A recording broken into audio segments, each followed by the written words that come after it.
हरिहंत सिद्ध सूरी उपाध्याय साधु सर्व अर्थ के प्रकाशी मांगलिक उपकारी है। तिनको स्वरूप जान रागते भई जो भक्ति काय को नवाई स्तुति को उचारी है। धन्य धन्य तिन ते काज सब आज भये कर जोड़ बार बार वंदना हमारी है। मंगल कल्याण सुख ऐसो हम चाहते हैं, हो मेरी ऐसी दशा जैसी तुम धारी है। हो मेरी ऐसी दशा जैसी तुम धारी है। हो मेरी ऐसी दशा जैसी तुम धारी है। यहाँ देव, शास्त्र और गुरु, इनके माध्यम से हमने चर्चा करना प्रारंभ किया रत्नकरण श्रावकाचार्य के आधार से, जिसमें समंत भद्र आचार्य देव ने देव का, शास्त्र का और गुरु का स्वरूप बतलाते हुए बहुत ही सुंदर श्लोक लिखे हैं। हेलो, आप लोगों को याद करने के लिए कहा था और उम्मीद करता हूँ कि आप लोगों ने याद भी किए होंगे। देव किसे कहते हैं? देव का क्या स्वरूप है? बोलो, याद है कुछ?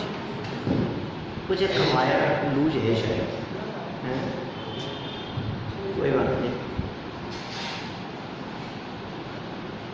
बोल लेते हैं एक बार अपन संस्कृत श्लोक, फिर अर्थ करेंगे उनका, फिर स्वरूप देखेंगे। सभी लोग साथ में मिलकर के बोलना, या एक लाइन पहले बोलता हूँ उसको रिपीट करना। आप्तेनो छिन्न दोषेण सर्वज्ञेन आगमेशिना।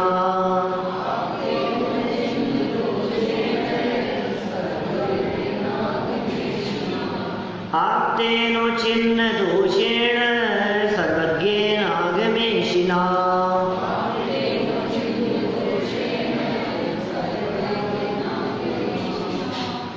आप्तेनो छिन्न दोषेण सर्वज्ञेन आगमेशिना।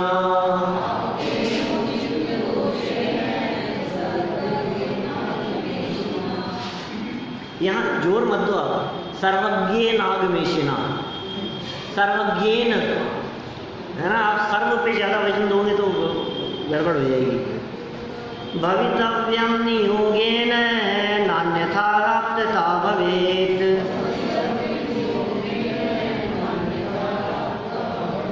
भवितव्यं नियोगेन नान्यथा प्राप्तता भवेत्।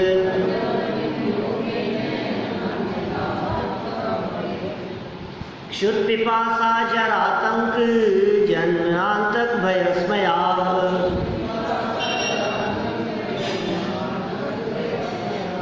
क्षुत्पिपासा जरातंक जन्मांतक भयस्मयाः।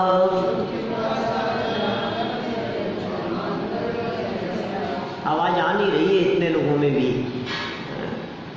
न राग द्वेष मोहाश्च यस्याप्तः स प्रकीर्त्यते।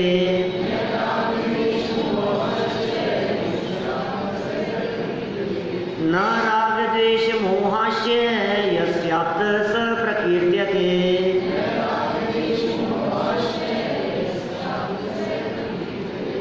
देखो क्या कह रहे हैं, पहले देव के स्वरूप को हम यहाँ देख लेते हैं। देव कैसे होते हैं? आप्तेन, आप्तेन उच्छिन्न दोषेण। आप्तेन न, आप्तेन है ना, फिर ऊके ऊ की मात्रा दिख रही है आगे, और फिर छिन्न, उच्छिन्न। आप्तेन उच्छिन्न। आप्तेन मतलब आप्त के द्वारा। उच्छिन्न माने नष्ट कर देना। दोषेण, उच्छिन्न मतलब अभाव होना, दोष हो जाना, छिन्न भिन्न हो जाना। दोषेण दोष होगा। आप्तेन, आप्तेन छिन्न दोषेण। आप्त कौन है? जिनके द्वारा दोषों को नष्ट कर दिया गया हो। निर्दोष होंगे वो आप्त होंगे। हमने कल बतलाया था, आप्त मतलब होता है अरिहंत, आप्त मतलब होता है परमात्मा, आप्त माने भगवान, आप्त माने सच्चे देव। तो याद रहेगा आप्त शब्द का अर्थ सच्चे देव। कौन होते हैं सच्चे देव? जिन्होंने सर्व दोषों का अभाव कर दिया हो, सारे दोषों से रहित हो गए हैं। अब कौन से दोषों से रहित हैं वो इन्होंने दूसरे छंद में कहा है। रत्नकरण श्रावकाचार्य के 6 नंबर के श्लोक में उन दोषों से रहित बनने की बात कही है। कुल मिला के ऐसा कह सकते हैं, जो दोषों से रहित है यह बात कहकर बताना चाहते हैं वीतरागी है, दोष नहीं है जिन, सर्व दोषों से रहित। आप्तेन और छिन्न दोषेण, हो गया इतना अर्थ, कठिन तो नहीं है। आप्तेन मतलब आप्त के द्वारा, छिन्न दोषेण उच्छिन्न दोषेण, आप्तेन और छिन्न दोषेण, और सर्वज्ञेन आगमेशिना, सर्वज्ञेन आगम एशिना, क्या सर्वज्ञेन सर्वज्ञ है, छिन्न दोषेण माने वीतरागी हैं, उच्छिन्न दोषेण माने वीतरागी हैं, सर्वज्ञेन माने सर्वज्ञ हैं, और आगम एशिना आगम का उपदेश देते हैं, हितोपदेश देते हैं। माने जो वीतरागी हैं, जो सर्वज्ञ हैं और जो हितोपदेशी हैं, ये देव का लक्षण है। भवितव्यम माने ये उपदेश जो है वो करने योग्य, नियोगेन ऐसा नियोग जिनके होता है, नियम से, नियोग मतलब नियम के अर्थ में है नियोग, योग नहीं, मन वचन का है तो योग है। ये कहते हैं इनका इसका नियोग है, कहते हैं जिसका जहाँ नियोग होगा काम वही होगा, इनका जहाँ नियोग होगा वही संबंध तो वही होगा। नियोग मतलब निश्चितपना, नियोग कहते हैं नियम के लिए, तो नियोगेन ऐसा ही नियोग है। कैसा नियोग है कि वीतरागी होने चाहिए, सर्वज्ञ होने चाहिए, आगम के उपदेशदाता हितोपदेशी होने चाहिए। ऐसा नियोग जिनके हो वो आप्त है ना। आगे का नान्यथा, न अन्यथा, इनके बिना, न अन्यथा, न माने नहीं और अन्यथा माने विपरीत या दूसरे, आप्तता भवेत, आप्तपना न नहीं है। अन्यथा माने अन्य लोगों के, या वीतरागता सर्वज्ञता और हितोपदेशी के बिना, इसका नाम है अन्यथा। न आप्तता भवेत, भवेत मतलब होना, होती है क्या, आप्तता माने अरहंतपना, परमात्मापना, न भवेत नहीं होता है, माने वीतरागता सर्वज्ञता और हितोपदेशी के बिना भगवान पना नहीं होता, आप्तपना नहीं होता। यहाँ आप्त शब्द का प्रयोग मुख्य रूप से अरहंत परमात्मा या तीर्थंकर परमात्मा के अर्थ में समझना चाहिए। वीतरागी, सर्वज्ञ और हितोपदेशी ऐसे होते हैं हमारे भगवान। ठीक है ना, हो गई दोनों लाइनें। आप्त, आप्त और अनार वाला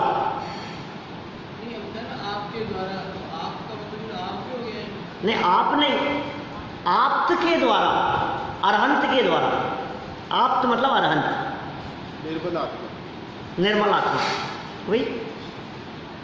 आप वापस बोले देखिए, हम कोई शब्द नहीं समझ में आया हो तो पूछिएगा, अर्थ ख्याल में आना चाहिए, याद रहना चाहिए। हमारे भगवान कौन होते हैं? मूल आचार्यों की पंक्तियां हैं भाई।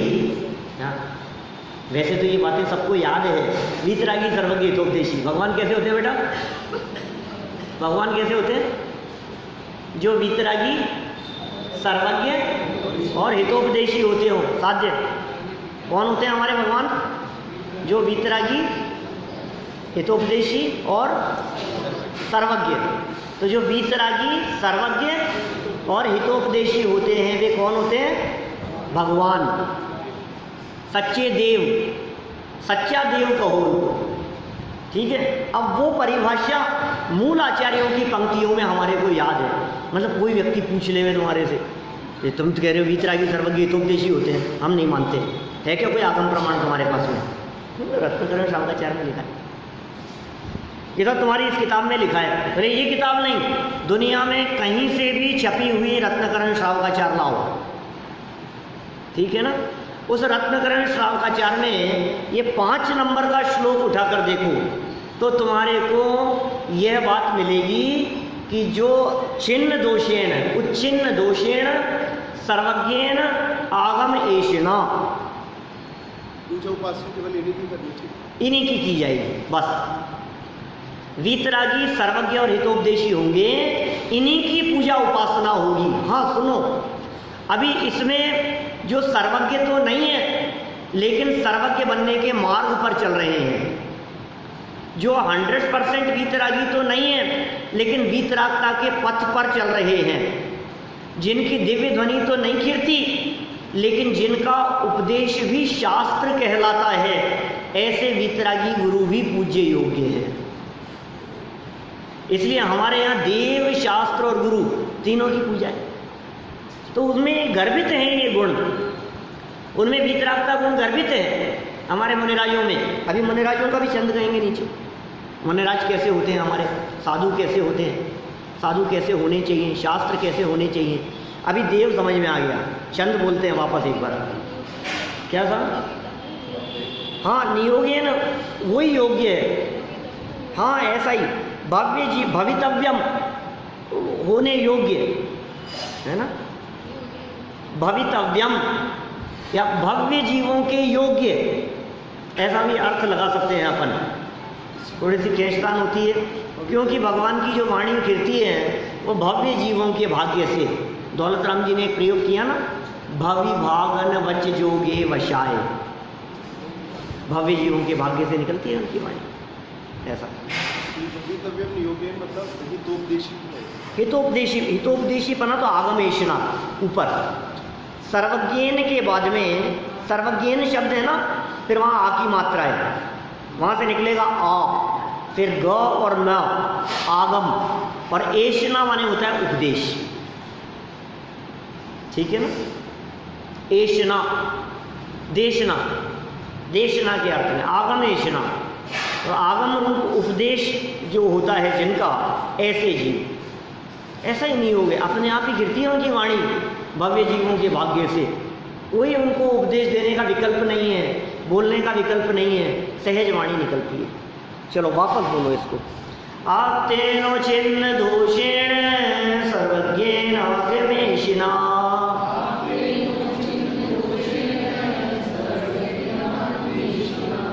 आप्तेनो छिन्न दोषेण सर्वज्ञेन आगमेशिना,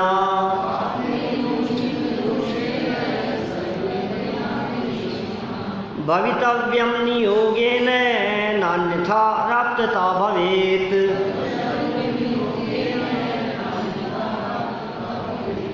भवितव्यम नियोगेन नान्यथा प्राप्तता भवेत्।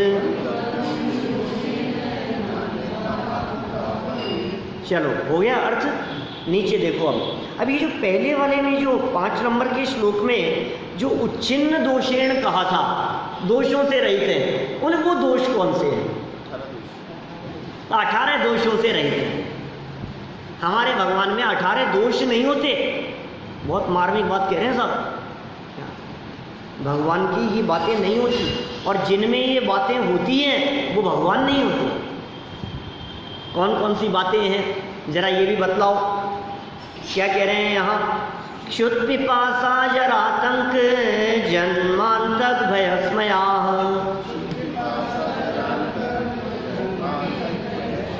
क्षुत पिपासा जरातंक जन्मांतक भयस्मयाः, न राग द्वेष मोहाश्च यस्याप्त स प्रकीर्त्यते,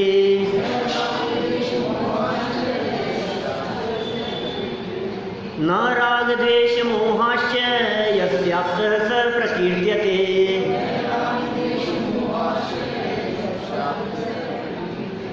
ये दोषों से रहित है। क्या पहले वाले श्लोक को देखो वापस, 1 सेकंड के लिए, 1 मिनट वापस देखते हैं, है ना दीपेश जी? मैं कर चुका हूं इसका अर्थ। आप्तेनो, आप्त के द्वारा, आप्तेन मतलब अरहंत भगवान के द्वारा। आर्य ध्यान देना, वापस सुनूंगा घर पे। आप्तेन, आप्त के द्वारा, फिर ओ की मात्रा है, उच्छिन्न दोषेण, दोषों को जिन्होंने उच्छिन्न कर दिया हो, दोषों से रहित हो गए हो, है ना, वे आप्त हैं, सारे दोषों से रहित हैं, माने वीतरागी कहना चाहते हैं कुल मिलाकर के। अब दोष कौन कौन से हैं वो नीचे वाले श्लोक में कहेंगे। सर्वज्ञेन, और सर्वज्ञ भी हैं, वीतरागी भी हैं और सर्वज्ञ भी हैं। और आगम एषणा भवितव्यम, और आगम की एषणा जिनके होती है, आगम माने उहितोपदेशी, आगम एषणा माने आगम रूप उपदेश जिनका होता है। नियोगेन, ऐसा ही नियोग है, नियोग मतलब ऐसी ही होनार है, नियोग मतलब ऐसा ही नियम है। हाँ वहाँ जोड़ दो। और न अन्यथा आप्तता भवेत, इनके बिना आप्तपना नहीं होता। न माने नहीं होता, अन्यथा माने और किसी के, आप्तता अरहंतपना, भवेत मतलब होना, इनके बिना अरहंतपना नहीं होता। अब 18 दोषों के नाम बतलाएं इसमें, देखो निकालेंगे इसमें से। क्षुत, क्षुत मतलब भूख, क्षुत क्षुधा, क्षुधा, क्षुधा मतलब भूख होता है ना, तो क्षुत मतलब है क्षुधा। पिपासा माने प्यास,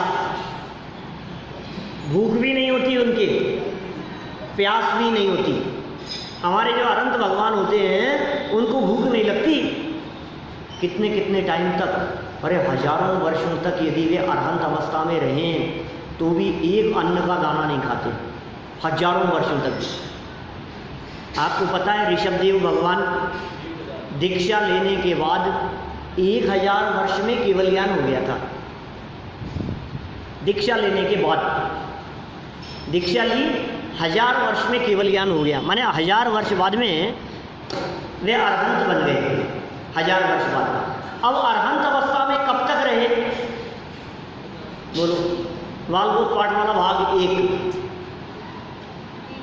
प्रवचन नंबर 15 है, 14-15 नंबर का प्रवचन है, भाग 1 का भगवान आदिनाथ वाला पाठ था।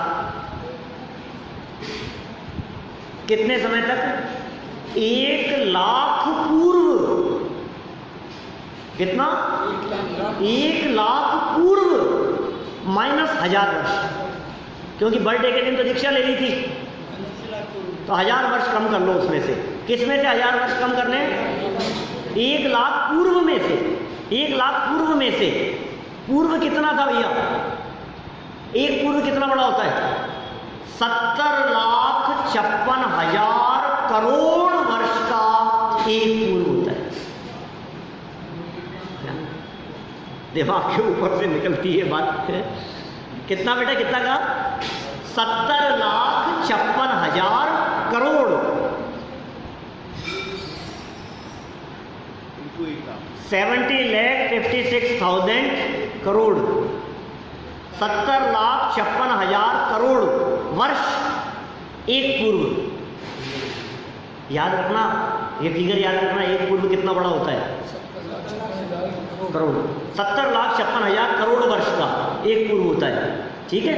ऐसे एक पूर्व नहीं, फिर एक पूर्व और 2 पूर्व, 3 पूर्व, 4 पूर्व, 5 पूर्व, 6 पूर्व, 10, 50, 100 पूर्व, 500 पूर्व, 1000 पूर्व, 1,00,000 पूर्व। 1000 साल कम कर दो, एकदम नहीं, कुछ नहीं है।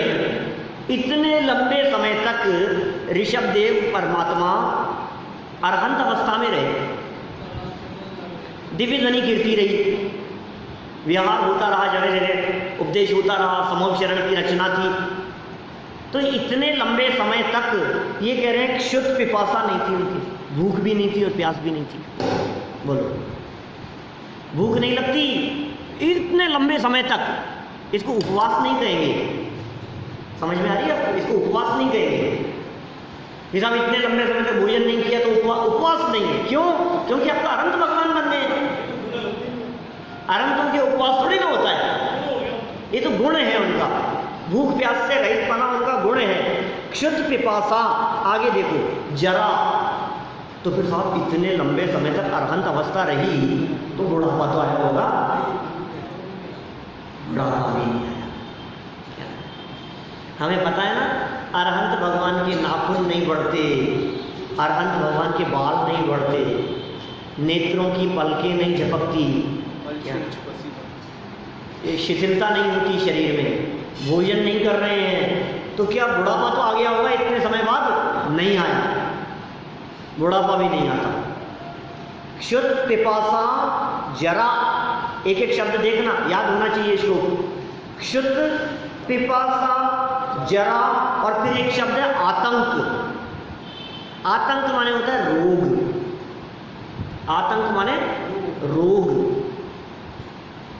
तो बुढ़ापा भी नहीं है और रोग भी नहीं है। क्या? फिर जन्म शब्द पूछूंगा, कोई भी पूछ लूंगा मैं, कोई भरोसा नहीं है मेरा। क्या? और पूछा और आपको नहीं आया तो आपका नाम पूरी दुनिया में जाएगा क्या? इसलिए सावधान रहना, फेमस हो जाओगे आप। जन्म हो गया, और आंतक, आंतक माने होता है मरण, अंत, आंतक माने मरण। क्या क्या हो गए शब्द, वापस देखो।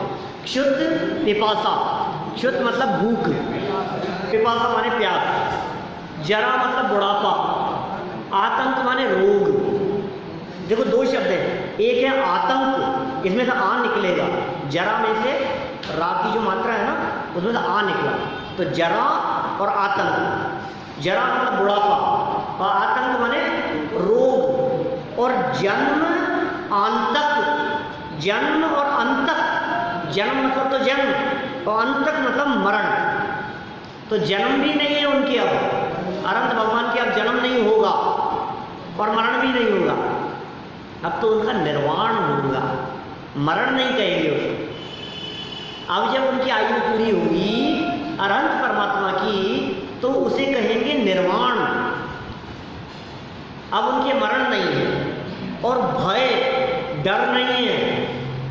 स्मय, स्मय मतलब होता है घमंड, मद, स्मय माने मद, तो स्मय भी नहीं है, मद भी नहीं है। और मैं भगवान बन गया अब तो यार मजा आ गया, मैं भगवान बन गया। अरे तो भगवान बन गया, ऐसा ऐसा घमंड नहीं होता उनके, ये दोष है, घमंड होना दोष है, ये सब नहीं है। ना नीचे कहा है ना, इस ना को सबके साथ में लगाना पड़ेगा। फिर राग द्वेष मोहाश्च, राग द्वेष और मोह भी ना माने नहीं है। यस्य माने जिसके, जिनके ये सब नहीं है। आप्तः, यस्य आप्तः, जिसके ये सब नहीं है। स आप्तः प्रकीर्त्यते, स माने वह, आप्तः माने आप्त, अरहंत भगवान, प्रकीर्त्यते कहे गए हैं। जिनके ये दोष नहीं होते उन्हें अरहंत कहा गया है। टोटल 11 ही हुए। इसमें जो च दिया है ना, मोहाश्च, उस च के माध्यम से 7 दोष और गिनाए हैं व्याख्याकारों ने। नहीं, वो 7 गिनाए च के माध्यम से गिनना, आपको नोट भी कर सकते हैं आप। चिंता, चिंता, विस्मय, रति, च के माध्यम से क्या क्या लगाना? चिंता, विस्मय, रति, खेद, स्वेद, निद्रा और उद्वेग।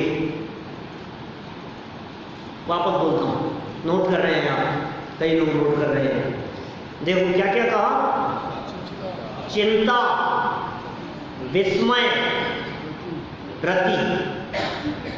चिंता नहीं है, विस्मय नहीं है, विस्मय मतलब आश्चर्य, रति नहीं है। चिंता, विस्मय, रति, खेद नहीं है, खेद किस बात का होगा हमको? स्वेद नहीं है, स्वेद माने होता है पसीना, पसीना नहीं आता भगवान के, पसीना तो जन्म से ही नहीं था उनके, है ना। खेद, स्वेद और निद्रा, नींद भी नहीं है अनंत भगवान के।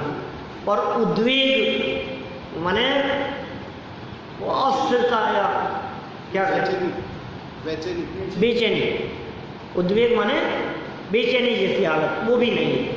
तो इस तरह से ये दोष जिनके नहीं होते वे कौन होते हैं? 7 हो गए ना, 7 हो गए ना। अभी 11 कौन कौन से थे? अब 11 गिन लो।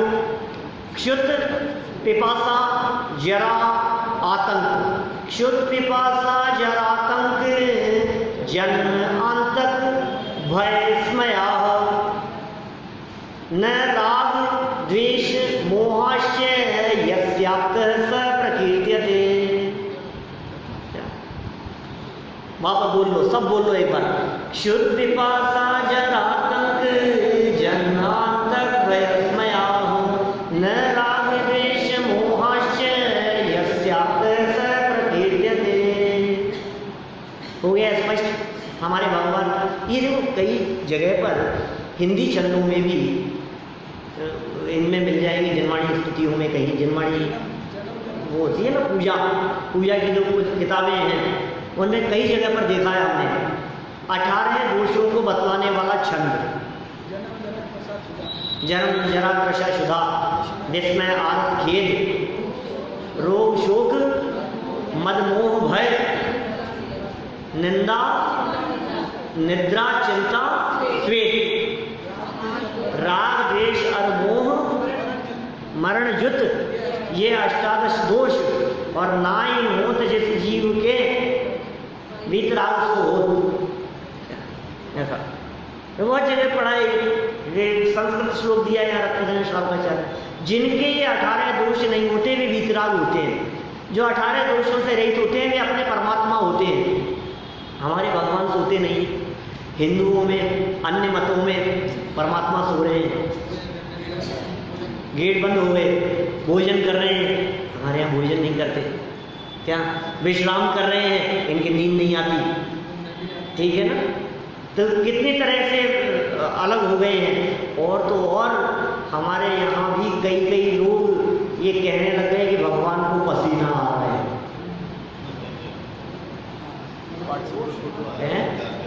पता नहीं, मैंने इन दिनों तो नहीं देखी, लेकिन बहुत चलती रहती थी इस तरह की, पसीना आ रहा है। अरे भाई वो पसीना नहीं है, क्या वो साइंटिफिक जो कुछ भी रीजन हो उसका हो सकता है, कदाचित कुछ देवों द्वारा कुछ हो सकता है, क्योंकि हमारे भगवान तो कैसे होते हैं?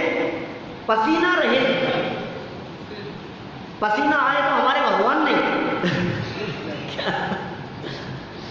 पसीना आना ये कमजोरी का सूचक है, पसीना आना ये वीकनेस का सूचक है, पसीना आना ये महानता का सूचक है क्या? हमने कहा भाई साहब पसीना आ जाएगा, करके तो देखो, पसीना आ जाएगा मतलब जोर आएगा। हमारे भगवान के पसीना नहीं होता, चिंता नहीं होती, खेद नहीं होता, विस्मय नहीं होता, राग द्वेष मोह उनके नहीं होते, बुढ़ापा नहीं आता, मरण नहीं आता, जन्म नहीं है उनके, भय नहीं है, घमंड नहीं है। इतने प्रकार के दोषों से जो रहते हैं वे कौन है? हमारे अनंत भगवान। नहीं, रति मतलब तो हाँ काम से ही है, ऐसा ही है। हाँ नहीं, नाम नहीं है उसका। हाँ नहीं, वो तो उसमें आ गया ना भाई, ये 18 दोष अलग कहे हैं। अभी वो परिग्रह से रहित है, तो परिग्रहों में हाथ से क्या दिक्कत है? सर्व परिग्रह से रहित भी तो है। फिर आप कहोगे इसमें क्रोध का नाम तो आया ही नहीं, तो क्रोध माया लोग, ये साहब इसके अंदर आपने घमंड तो कह दिया, माया तो आई नहीं इसमें। तो सबसे रहित हैं, सर्व विकृतियों से रहित हैं। 18 दोष शास्त्रों में गिनाए गए हैं। दोनों श्लोक वापस बोलता हूं, बार बार बोलना, एक या याद करने के लिए बार बार बोला जाता है। जितनी बार बोलेंगे उतना पक्का होगा वो। कहाँ से चलेंगे अपन? 5 नंबर का श्लोक है रत्नगण श्लोकाचार्य का। आप तेनो छिन्न दोषेण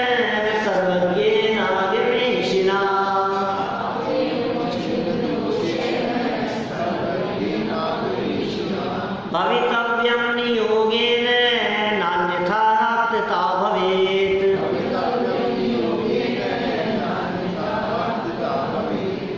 क्षुत्पिपासा जरातंक जन्मान्तर्भयस्मयाः।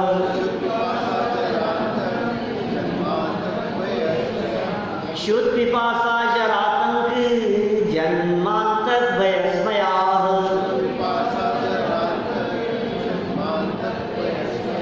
न रागद्वेष मोहाश्च यस्यात् स प्रकीर्त्यते।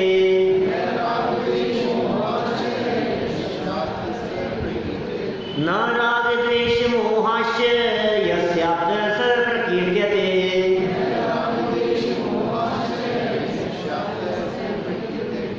23 घंटे का समय दिया था क्या? इतने लोगों में से 23 लोगों ने भी याद नहीं किया क्या?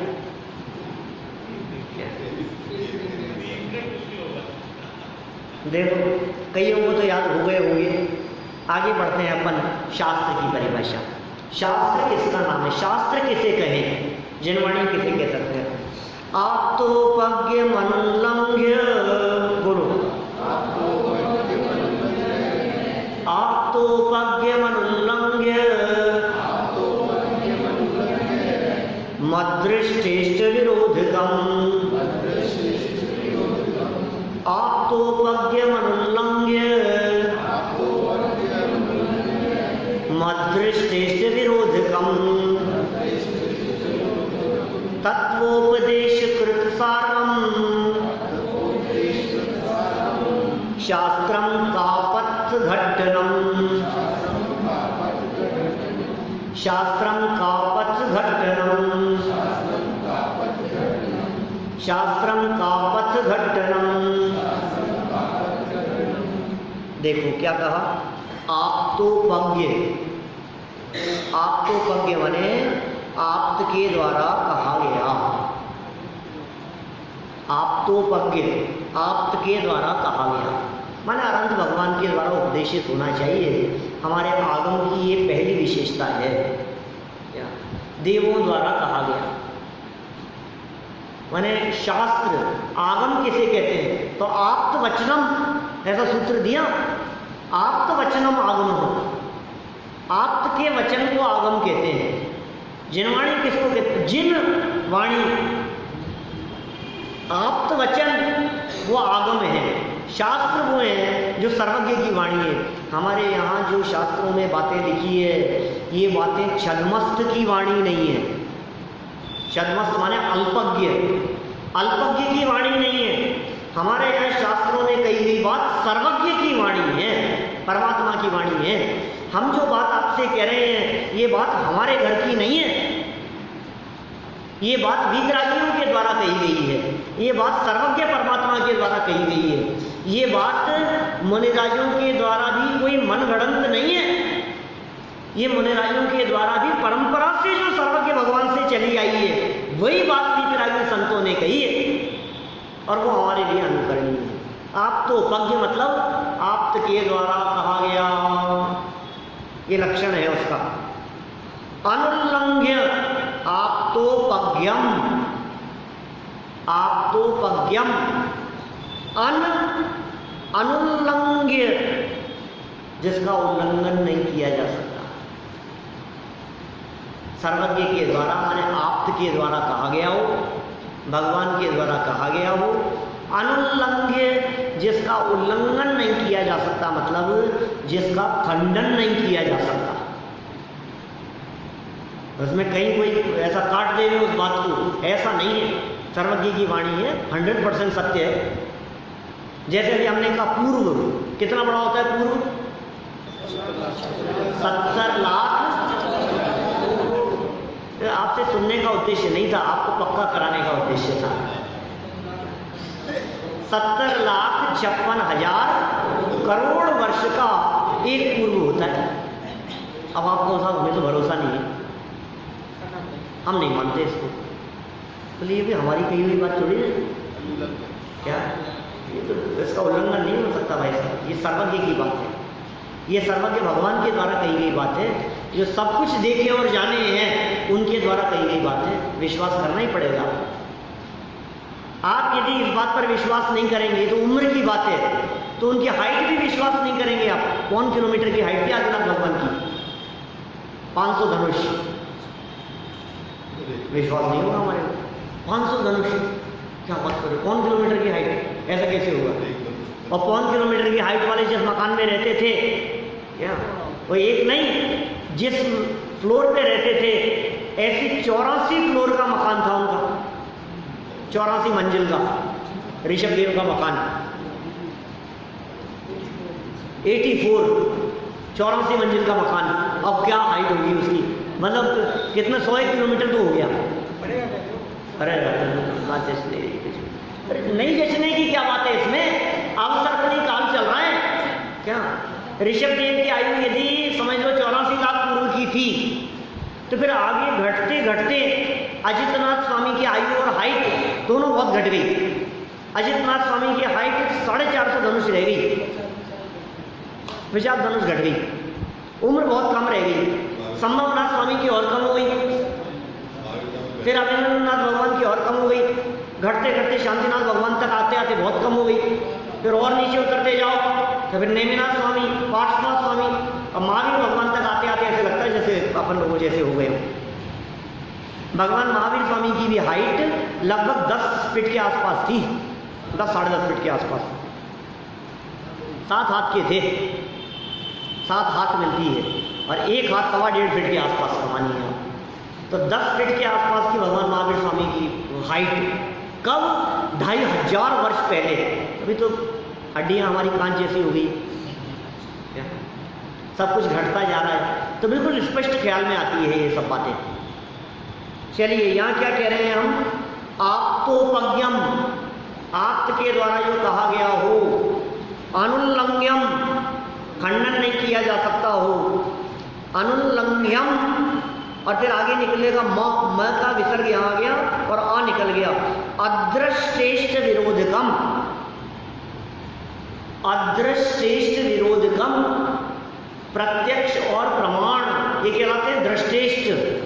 न्याय शास्त्र के, न्याय शास्त्रों के अंदर प्रत्यक्ष आदि प्रमाणों के लिए, प्रत्यक्ष परोक्ष प्रमाण के लिए दृष्टेष्ट शब्द का प्रयोग किया जाता है। दृष्ट और इष्ट, दृष्ट माने देखा गया, और इष्ट ये प्रमाण है, ठीक है ना। इनके द्वारा अविरोधकम, विरोध नहीं, प्रामाणिक है वो बात, प्रमाण से उसमें विरोध नहीं आएगा, पूर्वा पर विरोध नहीं आता, ऐसी होती है जनवाणी। पहले कुछ कह दिया, बाद में कुछ कह दिया, आपस में अपनी बात कट रही है, ऐसा नहीं होता शास्त्रों में। जैसे कल हमने रात्रि भोजन की बात कही थी ना, कि कहा रात्रि भोजन नहीं होना चाहिए, फिर कहा नहीं साल में 1 दिन तो खा सकते हो आप, चांद देख करके खा सकते हो। तो फिर ये ऐसी जो बात हो गई, ऐसी बात हमारे यहाँ नहीं। अहिंसा प्रधानी जैन धर्म है तो सर्वत्र अहिंसा प्रधानी ही है। हिंसा का उपदेश नहीं देंगे, कदाचित हिंसा गृहस्थ के जीवन में हो तो हो, उपदेश हिंसा का कभी नहीं होगा, उपदेश में हिंसा नहीं होगी। तो क्या कहा, अदृष्टेष्ट विरोधकम, अविरोधी वो बात है, तत्वोपदेश कृत, तत्व का उपदेश किया हुआ होना चाहिए, तत्व उपदेश होना चाहिए शास्त्रों में।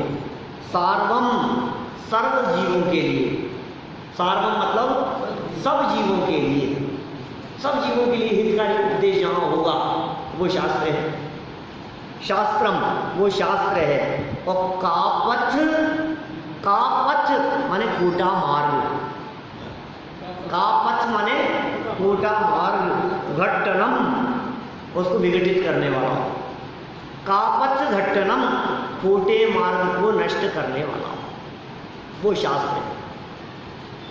कुरीतियों पर प्रहार करने वाला हो, खोटी परंपराओं को नहीं चलने देने वाला हो, प्रत्यक्ष आदि प्रमाणों से जिसमें विरोध नहीं आता हो, सर्वज्ञ भगवान के द्वारा कहा गया हो, सर्व जगत के जीवों के लिए हितकारी उपदेश जिसमें हो, अनुल्लंघ्य जिनकी बातों का खंडन नहीं किया जा सकता, इतने लक्षण जिसमें हो वो क्या कहलाते हैं, शास्त्र कहलाते हैं। शास्त्र हो, शस्त्र नहीं है, शास्त्र है। हो गया। 9 नंबर का श्लोक है ये, शास्त्र का वर्णन करने वाला। एक और देखिए, फिर अपन कल ये पाठ है ना देवशास्त्र गुरु के स्वरूप वाला, कल पूरा कर लेंगे, क्योंकि इसी के आधार पर है, मुख्य बातें तो ये हो ही गई, कल पूरा हो जाएगा। छोटी सी चर्चा है बस, 2 दोस्तों की आपस में। गुरु की परिभाषा, विषयाशावशातीतो निरारंभो परिग्रह।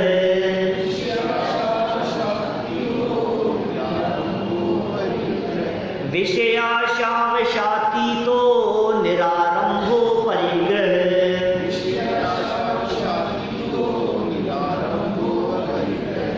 ज्ञान ध्यान तपोरत तपस्वी स प्रशस्यते।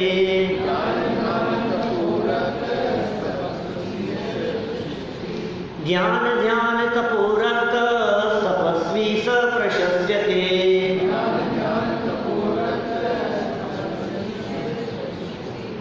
बहुत सरल है। हमारे मुनिराज कैसे होते हैं? विषय और आशा, विषय आशा वश अतीतो, विषयों और आशाओं से जो रहित है, पंचेंद्रिय विषयों की जिनके मन में आशा नहीं है, विषयों से रहित है और आशाओं से इच्छाओं से रहित है। विषय आशाओं से जो सदा काल के लिए रहित हो गए हैं। निरारंभो परिग्रह, निर आरंभो परिग्रह, आरंभ और परिग्रह से जो रहित हो गए, जिनके जीवन में आरंभ दिखता हो वे हमारे मुनि नहीं हो सकते, जिनके जीवन में परिग्रह दिखता हो वे हमारे मुनि नहीं हो सकते, बाह्य आडंबर जिनके पास में हो वे हमारे मुनि नहीं हो सकते। हमारे मुनि कैसे होते हैं? विषयाशावशातीतो निरारंभो परिग्रह। सर्व प्रकार के आरंभ और परिग्रह, आरंभ जानते हैं किसे कहते हैं? आरंभ और परिग्रह में क्या अंतर है? घर गृहस्थी के कामों में उलझे रहना वो कहलाता है आरंभ, और परिग्रह मतलब तो सारा जंजाल है सब कुछ। आरंभ मतलब भोजन आदि बनाना, पकाना, परोसना, खाना खिलाना, ये सब आरंभ है क्या? तो इन सब आरंभ से दूर रहते हैं। ये सारे प्रपंच नहीं है मुनिराजों के जीवन में। 5 इंद्रियों के विषयों से दूर है, स्पर्श इंद्रिय के विषय नहीं है, डल्लभ के गद्दों पर नहीं बैठते, एसी में नहीं बैठते, ठीक है ना? तो स्पर्श इंद्रिय के विषय से विरक्त, रसना इंद्रिय के विषय से विरक्त। जो गृहस्थ के यहाँ जैसा भोजन मिलेगा विधि पूर्वक प्रधान पूर्वक उसको ग्रहण करिए। रसना इंद्रिय के विषय से विरक्त। ऐसा नहीं आज तो भोजन बहुत अच्छा था, ऐसा नहीं कि आज तो भोजन के अंदर यार, क्योंकि मुनिराज को भोजन कराने के पहले चख तो सकते नहीं है ना, हमने चखा नहीं और नमक दबा दिया, हमने चखा नहीं और मीठा डालना भूल गए खीर में, ऐसा हो सकती है ना, ऐसा संभावना तो है ना। तो रसना इंद्रिय से विरक्त है, ग्रहण इंद्रिय के विषयों से विरक्त हैं, चक्षु इंद्रिय के विषयों से विरक्त हैं, टीवी आदि में नहीं उलझे रहते हैं। टीवी, अरे उलझे रहना तो बात बहुत दूर की है, इन सब विषयों से कोसों दूर है। कर्ण इंद्रिय के विषयों से कोसों दूर है। मोबाइल आदि तो सब परिग्रह के अंतर्गत शामिल है, उन सब से दूर है। जो भी ऐसा रखे वे वास्तव में मुनि भूमिका की योग्य उनका आचरण नहीं है। विषयाशावशातीतो निरारंभो परिग्रह।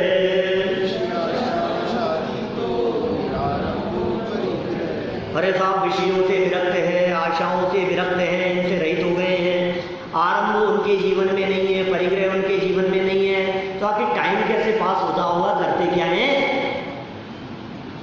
ज्ञान ध्यान तपोरत तपस्वी स प्रशस्यते। ज्ञान ध्यान और तप यही उनका काम है। ज्ञान की आराधना करते हैं, स्वाध्याय करते हैं, पढ़ते पढ़ाते हैं, क्या उपदेश देते हैं, अध्ययन करते हैं, ध्यान करते हैं, साधना करते हैं, तपस्या करते हैं, ज्ञान में लीन रहते हैं, ध्यान में लीन रहते हैं, तपो रखते हैं, तप में रखते रहते हैं, तपस्वी सौ वे ही तपस्वी प्रशस्य ते कहे गए, वे ही हमारे मुनिराज कहे गए। तो मुनिराजों के कौन कौन से लक्षण हो गए?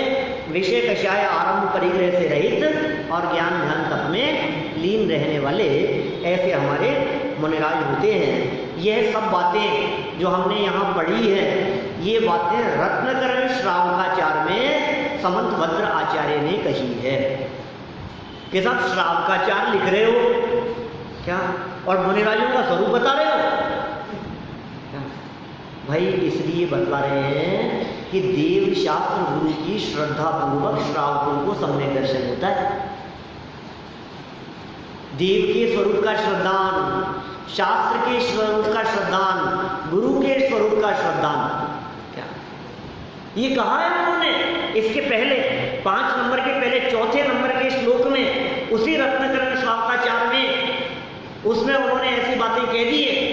ये कौन कि सम्यक दर्शन किसे कहें?